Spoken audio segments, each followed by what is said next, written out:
आपकी समातों की नज़र मोहतरम मुकाम वाजिबुल एहतराम पीर तरीक़त रहबर शरीयत हजूर किबला साहबजादा पीर सैयद मुबश्शर हुसैन शाह साहिब बुखारी अल मशहूर शहजादा पीर सरकार दामत बरकातुल कुसिया अपने नूरानी ईमानी विदानी खिताब से हमारे क़ुलूब को मुनव्वर फरमाने की सआदत हासिल करेंगे।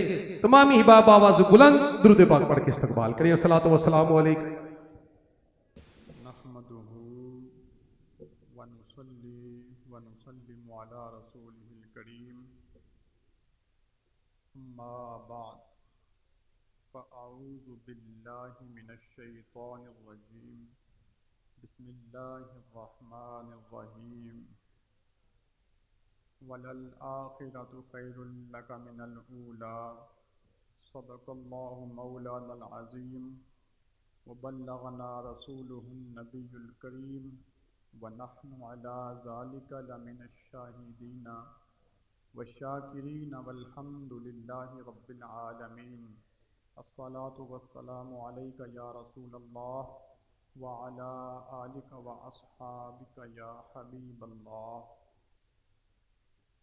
अहबाब ज़ी वक़ार, ये माह मुक़द्दस हुजूर की आमद के जश्न का महीना है। हर तरफ उश्शाक़ान मुस्तफ़ा सल्लल्लाहु अलैहि वसल्लम अपने पूरे मजहबी जोश व खरोश में और मोहब्बत का इजहार करते हुए महाफ़िल मुनक्किद करते हैं। उसी सिलसिले में हम भी यहाँ जमा हैं। ज़ाहिर है कोई भी बग़ैर मोहब्बत किए कहीं जाता नहीं है। हर तरफ उनके चर्चे हैं, ज़मीन पर हों या आसमान पर, हर मखलूक में उनके चर्चे हैं और हर मखलूक ही हमारे आका से मोहब्बत करती है। मुख्तसरन आप अहबाब की नज़र चंद जुमले करते हैं, तवज्जो रहेगी तो समझ में आएगी, वरना शायद ऊपर से गुजर जाए। अल्लाह तबारक व तआला ने हम सब पर हुजूर की मोहब्बत फ़र्ज़ की है। सब पर हुजूर की मोहब्बत फ़र्ज़ है। बग़ैर मोहब्बत के हमारा ईमान कामिल नहीं होता। मगर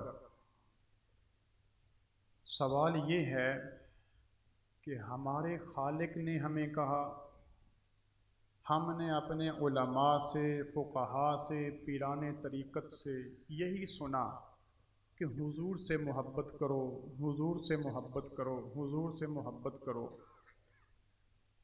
मगर हम ये देखते हैं कि मोहब्बत का ताल्लुक़ कैसा है।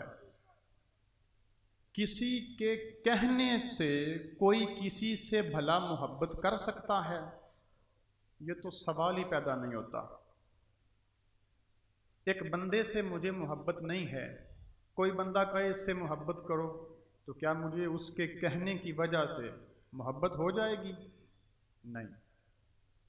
किसी के कहने से या किसी के उकसाने से या किसी के बहलाने से, किसी लिहाज से भी मोहब्बत का ताल्लुक़ तो है खुद दिल से। अल्लाह ने हमको फरमाया कि मोहब्बत करो मेरे हबीब से।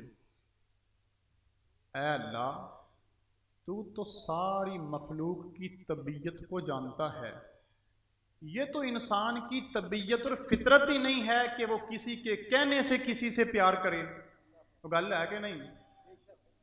किसी के कहने से कोई किसी से प्यार ना करता है, ना किसी के कहने से किसी को प्यार होता है। प्यार आज खुद ही होता है। उसे 1000 बार कोई रोके तो रुकता नहीं, लाख बार कोई कहे तो होता नहीं। इतनी गल समझ आ गई कि कोई नहीं? किसी के कहने से प्यार होता कोई नहीं और किसी के रोकने से रुकता कोई नहीं। तो फिर जब अल्लाह तबारक व तआला इंसान को बनाया ही चूंकि उसने है, तो उससे बढ़ के इंसान की फितरत को कौन जानेगा। तो चाहिए तो ये था कि बनाया है तो फिर तबीयत में ही उसका प्यार रख देता। कैसे? जैसे माँ अपने बच्चे से प्यार करती है, तो माँ की तबीयत में ही ये शय अल्लाह ने रख दी कि वो बच्चे से प्यार करती है। ऐसे ही है ना, वो इंसान हो, वो जानवर हो, किसी की भी हो, माँ की तबीयत में ही अल्लाह ने अपनी औलाद की मोहब्बत रख दी है। तो किसी के कहने से माँ मोहब्बत नहीं करती, किसी के कहने से उसकी औलाद अपने वालिदैन से मोहब्बत नहीं करते। माँ बाप की, वालिदैन की मोहब्बत अल्लाह ने फितरत में डाल दी है। ये गल है कि कोई नहीं? इसी तरह की बड़ी मिसालें दी जा सकती हैं कि अल्लाह ने तबीयत में, इंसान की फितरत में, इंसान की खसलत में मुख्तलफ अशिया की, मुख्तलफ चीज़ों की मोहब्बत डाल दी है। तो जब फितरत में मोहब्बत डाल दी तो उसके कहने से हम फितरत से महजूज नहीं होते।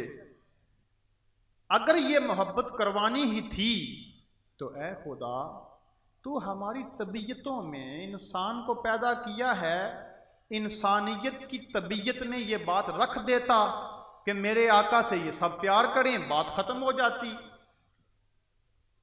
मगर उसने ऐसा नहीं किया। क्यों? इसलिए कि मोहब्बत रसूल समझने में हमने खता की है। हमने आज तक मोहब्बत रसूल समझी नहीं है कि मोहब्बत रसूल होती क्या है। याद रखो, तमहीद तो मैंने बहुत बांध दी है, अब नुक्ता समझाना चाहता हूं। वो ये कि कहने से तो मोहब्बत होती नहीं, तो फिर मोहब्बत को फर्ज किया क्यों है? सवाल तो फिर ये है, मोहब्बत को फर्ज, वो मोहब्बत फर्ज नहीं की जिस मोहब्बत को तभी मोहब्बत कहते हैं, क्योंकि तभी मोहब्बत होना कोई कमाल की बात नहीं। तभी मोहब्बत तो शागिर्द को उस्ताद से भी होती है, बेटे को बाप से होती है, मुरीद को पीर से होती है, माँ को बच्चे से होती है। तभी मोहब्बत तो भाई भाई से होती है, तभी मोहब्बत तो बहनों बहनों में होती है। अरे तभी मोहब्बतें तो जानवरों में भी होती है, इंसानों में भी होती हैं। अगर ये कोई बड़ी कमाल की बात होती तो हर कोई एक दूसरे से तभी मोहब्बत न कर सकता। पता चला मोहब्बत रसूल होना ये तबीयतों की बात नहीं, मोहब्बत रसूल होना तबीयतों से बड़ा कोई बात है। अब वो क्या बात है ये आज तक हमने आपको बताई नहीं। कसूर तो हमारा है, आपका है ही नहीं। इसलिए कि हमने लच्छेदार तकरीरें सुननी हैं, हमने लच्छेदार किस्म की नात खानी सुननी है। हमें क्या पता मोहब्बत होती क्या है, आज तक हमें पता ही नहीं लगा। अब सुनो, मोहब्बत, अल्लाह ने जो मोहब्बत रसूल हम पर फर्ज फरमाई है वो मोहब्बत तबी की तौर पर नहीं, मोहब्बत शरी की तौर पर फर्ज फरमाई है। मोहब्बत शरी करो अपने हबीब से। क्या मतलब? इसकी मिसाल देता हूं। इसकी मिसाल ये है कि हजरत अबू उबैदा इब्न जर्राह, ये अशरा मुबशरा में से एक सहाबी हैं। जंग के दौरान आपका बाप काफिरों की तरफ से आपके खिलाफ लड़ने आ गया। आपने शिकायत की नबी पाक अलैहिस्सलाम से, या रसूलल्लाह मेरा बाप बार बार तलवार लेके मेरे सामने आता है। फरमाया उससे दरगुजर करो। क्यों? कि वो तेरा बाप है। इसलिए कि इस्लाम और साहिब इस्लाम मोहम्मद मुस्तफ़ा लोगों के बाप कत्ल करवाने नहीं आया। ठीक है ना? बाप सामने आए तो तू दरगुजर कर, बाप को छोड़ के और लोगों को मार। जब वो ये बात सुनी फिर मैदान जंग में आ गए, फिर वो सामने आ गया और आके उसने अबू उबैदा इब्ने जर्राह को ललकार दिया। कोई ऐसी बात कर दी कि आपको तैश आ गया। अब बात करे कोई काफिर हमारे आका के खिलाफ और मुसलमान ठंडे पेट बर्दाश्त कर ले तो मुसलमान किस शय का है। जब ये बात सुनी, कोई नाजेबा बात, अबू उबैदा बिन जर्राह ने तलवार निकाल के अपने बाप की गर्दन उड़ा दी, बाप की गर्दन उड़ा दी और सर लाके मेरे आका के कदमों में रख दिया और आके कहा, या रसूलुल्लाह, ये कुत्ता आपके खिलाफ बकवास करता था, मैंने सर काट के रख दिया है। अब सुनिए, ये है मोहब्बत तबी और मोहब्बत शरी। मोहब्बत तबीयत में ये थी कि बाप से प्यार करो, क्योंकि इंसान हर कोई अपने बाप से, वालिद से प्यार करता है। करता है कि नहीं करता? ये इंसान की तबीयत में दाखिल है। मगर अबू उबैदा बिन जर्राह ने नबी पाक से तभी मोहब्बत नहीं की थी, अपनी तबीयत की मोहब्बत, बाप की मोहब्बत मुस्तफा पे कुर्बान करके कुर्बान कर दी और हमें यह सबक दे दिया, लोगों तबीयतों की वजह से मुस्तफा से प्यार न करना। अगर कोई शय तबीयत को भाए भी मुस्तफा के खिलाफ हो तो अपनी तबीयतों से उसको काट के रख दो, प्यार फिर भी मेरे मुस्तफा से करो।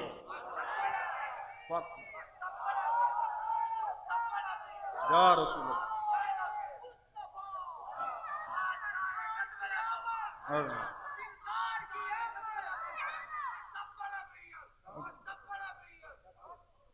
ये है आका की मोहब्बत। हम कहें कि हम हुजूर से प्यार करते हैं, हुजूर की प्यार की शर्त ये है कि हमें हुजूर ने हुक्म दिया नमाज पढ़ो तो हम पढ़ें, हुजूर ने फरमाया मुहर्रमात से, हराम चीज़ों से बचो तो हम बचें, जिस जिस शय से हुजूर ने रोका है हम रुकें, जिस जिस शय का करने का हुजूर ने हुक्म दिया है हम वो काम करें। अगर हम ऐसा नहीं करते तो पता चला हमको हुजूर से तभी प्यार तो है मगर शरी प्यार कोई नहीं। गुस्सा तो नहीं किया, लगता नहीं प्यार। कोई हमारे आका के खिलाफ बात करे हमें बर्दाश्त नहीं, उसी आका ने कहा नमाज पढ़ो तो हम नहीं पढ़ते। पता चला तबीयत में प्यार है, शरीयत में प्यार कोई नहीं। और यही तो आज तक हम मौलवियों ने आपको बताया नहीं कि हुजूर से प्यार तबीयतों से उठ के करो, हुजूर से प्यार तबीयतों से उठ के करो। इसकी एक और मिसाल दे देते हैं कि हजरत इस्माइल अलैहिस्सलाम बेटे किसके हैं? बोलो। इब्राहिम अलैहिस्सलाम के। प्यार था कि नहीं? प्यार भी था, बेटे भी थे, मोहब्बत भी थी, और वो भी नबी हैं, वो भी नबी हैं। मगर जब अल्लाह का हुक्म हुआ तो ये नहीं देखा कि ये मेरी तबीयत है कि मैं इसको ज़िबा ना करूं। बाप की ये मजाल है कि वो बेटे के गर्दन पे छुरी रख के ज़िबा कर दे।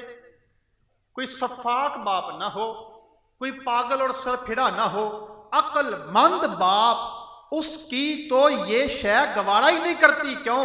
कि अल्लाह ने तबीयत ही ऐसी बनाई है। मगर इब्राहीम अलैहिस्सलाम ने अपनी तबीयत की मोहब्बत को शरीयत की मोहब्बत पर मुकद्दम नहीं जाना और कुर्बान करके रख दिया। ये है मोहब्बत। अरे ये मिसालें दी जा सकती हैं तो सैकड़ों दी जा सकती हैं, मगर बात को तूल नहीं देना चाहता। अंबिया से लेकर के सहाबा तक और असहाब रसूल से लेकर औलाद रसूल और इमाम हुसैन तक और करबला से लेकर आज तक अल्लाह वालों का दस्तूर ही ये रहा है कि उन्होंने हमेशा हमेशा अपनी तबीयत की मोहब्बत को कुर्बान किया है मुस्तफा की शरीयत पर। मुस्तफा की शरीयत पर। तो जब हम कहते हैं हमें हुजूर से प्यार है, अरे अल्लाह के बंदो, अल्लाह ने तभी प्यार का तो तकाजा ही नहीं किया। अल्लाह ने तो हमसे तकाजा ही शरी मोहब्बत का किया है, वो हम छोड़े हुए हैं, और जिस बात का तकाजा नहीं है उसको हम पकड़े हुए हैं। यही वजह है कि मिल्लत इस्लामिया की अक्सरियत, मुसलमानों की अक्सरियत, सुन्नियों की अक्सरियत मस्जिदों में नहीं जाती, महफिल मिलाद में आ जाती है।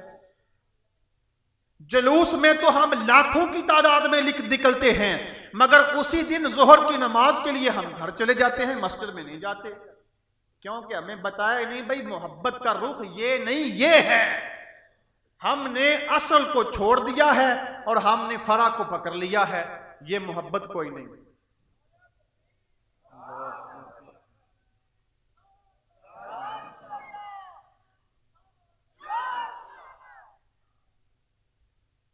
अब आइए, एक सहाबी रसूल थे हजरत मौसब बिन उमैर रज़ियल्लाहु ताला अन्हु। आप इतने अमीर तरीन नौजवान थे कि आपके सूट जो आप पहनते थे वो मुल्क के शाम से सिल के आते थे और 400 दिनार के सूट पहनते थे, मुल्क के शाम से सिले हुए आते थे। अल्लाह ने करम किया, हुजूर पर नजर पड़ी, कलमा पढ़ लिया, मुसलमान हो गए। बाप था कोई नहीं, जिसकी कफालत में थे एक रिश्तेदार था। उसने कहा या तो मोहम्मद को मानना छोड़ दे या हमारा घर बार छोड़ के निकल जा। उसको पता था कि ये नाज नफरों से पला है, तो जब पैसा दौलत हर शय से ये छूटेगा तो भाग के वापस आ जाएगा। तो आपने फरमाया मैं जा रहा हूं अपने मोहम्मद के पास, रख अपनी दौलत अपने पास। अब उस बदबख्त ने कहा ये कपड़े भी उतार। ये वो वाहिद सहाबी हैं, याद रखिए, ये वो कायनात में वाहिद सहाबी हैं कि जिनसे कपड़े भी उतरवा लिए गए। और आप इस तरह बेरहना हालत में, सर से लेके पांव तक बेरहना नंगे हालत में, कोई शय नहीं थी, इस्लाम की खातिर नंगे घर से निकले थे। वो नौजवान जो 400 दीनार का सूट पहनता था, वो नौजवान जिसका सूट शाम से सिल के आता था, वो नौजवान जिसके नाज नखरों में पूरा अरब जानता था, वो इस्लाम की खातिर सब कुछ कुर्बानी देकर मेरे आका की दहलीजों पे आके खड़ा हो गया। हुजूर ने कुरान सिखा दिया, कुरान सीखी गए। कुरान सीख के हुजूर ने ड्यूटी लगा दी कि लोगों को कुरान पढ़ाया कर। अब लोगों को कुरान पढ़ाना शुरू कर लिया। अब वही मौसब बिन उमैर अगले साल आए नबी पाक अलैहिस्सलाम के पास मदीना मुनव्वरा में, तो 7 दर्जनों लोगों को मुसलमान करके लेके आए। एक मर्तबा गली से गुजर रहे थे तो मौलाए कायनात अलीउल मुर्तज़ा फरमाते हैं मैंने मौसब को देखा, नबी पाक ने भी मौसब को देखा, तो हुजूर ने देख के रोना शुरू कर दिया और कहा अली याद कर, ये वही नौजवान है ना कि जब ये मक्के की गली से गुजर जाता था तो इतनी आला खुशबू लगाता था कि सारा दिन वो मोहल्ला खुशबू से महकता रहता था। लोगों को पता चलता था कि यहां से मौसब बिन उमैर गुजर के चला गया है। ऐ अली, ये वही जवान है ना, वही जवान है जो 400 दीनार का सूट पहनता था। ऐ अली, ये वही नौजवान है ना जिसके खाने के लिए दस्तरखान यमन से आता था। ऐ अली, ये देख मेरी मोहब्बत ने इसका क्या हाल कर दिया है, इसने आज तक मुझ मोहम्मद से कोई शिकवा नहीं किया। ये वही मौसब है जो शाम से सिले हुए कपड़े पहनता था, बाहर निकल के देख आज टाट का लिबास पहन के जा रहा है। इसका ये हाल किसने किया है? मेरी मोहब्बत में। और जब आप शहीद हुए ओहद के मैदान में तो आपकी हालत ये थी कि आपके ऊपर जो चादर देते थे सहाबा फरमाते या रसूलल्लाह, जब हम इनका चेहरा ढांपते हैं तो पांव नंगे होते हैं और पांव ढांपते हैं तो चेहरा नंगा होता है। मेरे आका फिर वहीं पे रोने लग गए। ये वही मौसम है ना कि जिसके लिए सूट शाम से आते थे, आज इस्लाम ने इसको इतना गरीब कर दिया है कि इसके लिए कफन के लिए चादर नहीं बची।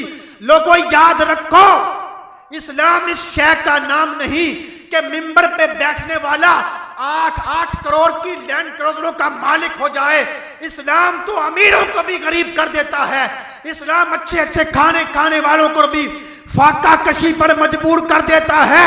इस्लाम मोटे मोटे फड़बा लोगों को भी नहीं वो निजार कर देता है। आज हमने इस्लाम को क्या दिया?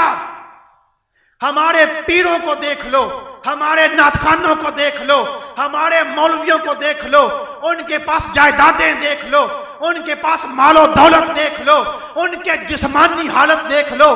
वो हम सबसे ज्यादा अमीर और बाफरवाह होते हैं, मगर इस्लाम के मानने वाले, रेड़ी लगाने वाले, महफिल मिलाद सजाते हैं, खुद हाथों से कमाते हैं। हमारे रहनुमा, हमारे कायद, हमारे लीडर गरीबों के गरीबों के लहू चूस कर, गरीबों की मेहनत का पैसा लेकर अपनी जायदादें बनाते हैं। यही वजह है कुफार हम पर गालिब आ गए हैं। यही वजह है इस्लाम हमारे कमरों से, हमारे घरों से, हमारे दिलों से, हमारी बस्तियों से, हमारे शहरों से निकल चुका है। अब याद रखो, मेरे आका ने फरमाया था, मेरा इस्लाम गरीब है, ये गरीबों में आया है और कयामत तक ये गरीबों में रहेगा। मेरा इस्लाम मदीने से निकला, बड़ा अमीर हो गया है। लोगों याद रखो, वो जमाना भी आएगा, मेरा इस्लाम फिर गरीब हो जाएगा, मेरा इस्लाम फिर नादार हो जाएगा, मेरा इस्लाम फिर गरीब होकर के वापस मदीने में आ जाएगा और अहले ईमान सिर्फ मदीने में आ जाएंगे। ऐसे कि जैसे कोई जानवर अपने बिल में वापस आ जाता है, इस्लाम फिर मदीने तक महदूद हो जाएगा। हम ये देख रहे हैं कि फरान की चोटियों पर पनपने वाला इस्लाम आज हमारी घर में केबलों की जीनत बन गया। जिनके घरों से, जिनकी बस्तियों से, जिनके कमरों से कल को तिलावत कुरान की आवाज आती थी, आज उन्हीं घरों से नाच गाने और फहाशी के अड्डों की सदाएं बुलंद होती हैं। और हम फिर भी नाम अपने आका का लेते हैं। जुबानें पलीद हैं, नाम पाक लेते हैं। दिल पलीद है, नाम पाक लेते हैं। तन मन धन पलीद है, मोहब्बत हम आका की जपते हैं। लोगों याद रखो, अल्लाह के वलियों के दर पे आ जाओ, अल्लाह के वलियों की चौखट पे सर झुका दो, अल्लाह के वलियों को मानना शुरू कर दो। इन साहिबाने तरीकत का पल्ला थाम लो, ये तुम्हारा जाहिर भी पाक कर देंगे और तुम्हारा बातिन भी पाक कर देंगे।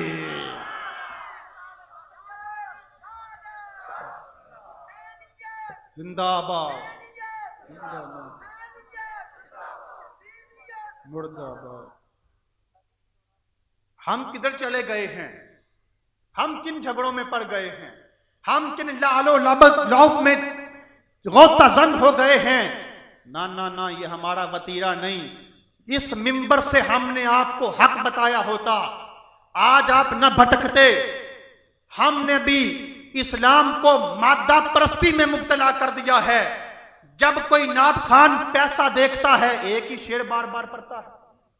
बोलो, गुस्सा तो सारे पे कर दे, बार बार वही पढ़ता है। चौधरी साहब ये आपकी नजर है, मलिक साहब ये आपकी नजर है, और बदबख्त तू आका की बारगाह में पढ़ रहा है। अगर तू आका की बारगाह में पढ़ा, तुम्हें चौधरी का ख्याल कैसे आ गया? बात तू अपने आका की कर रहा है। एक था ना अल्लाह का बंदा, उसने कहा, मुरीद ने कहा, पीर जी दुआ किया करें, जब आप अल्लाह की हुजूर हाजिर हों तो मेरे लिए भी दुआ करें। फरमाया, लानत हो उस घड़ी पर जिस घड़ी में अल्लाह के हुजूर हाजिर हूं और तुझे याद करूं। समझ आई तुम? हाजिर में अल्लाह के हुजूर हूं, याद तो उसे करना है और तुझे याद करूं। लानत हो ऐसी घड़ी पर। और हम क्या करते हैं? जलवत में भी खलवत में भी काम ही एक है, पैसा। काम ही एक है। एडे एडे बड़ियां पग्गा, एडे एडे बड़े जुब्बे। काम क्या? रियाकारी।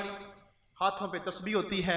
काम क्या? रियाकारी। अरे तस्बीह, मुसल्ला, सज्जादा, हमने तो सुना था कि अपने घर के कोने में नमाज पढ़ो और दुनिया से छुपा के पढ़ो। यहां बदबख्त दिखा दिखा के पढ़ रहे होते हैं। यही कुछ होना है। बोलो, यही कुछ होना है ना जो होता पे। आज कुफार आज फासिकीन, आज हमारे हुक्मरान किधर जा रहे हैं? हमने वोट दे दे के फिर उन्हीं को लाके खड़ा कर दिया और फिर रोते हैं, ये क्या हो गया, वो क्या हो गया। अरे होना क्या है? कसूर हमारा, लोग हमारे, हम उनको खुद ऊपर लेके आए और हम खुद रो रहे हैं। तो बहरहाल अल्लाह वालों का दामन थाम लो। आज ये भी एक ट्रेंड है। क्या आखिरी बात करके इजाजत, इन पीरों के पास क्या लेने जाती है?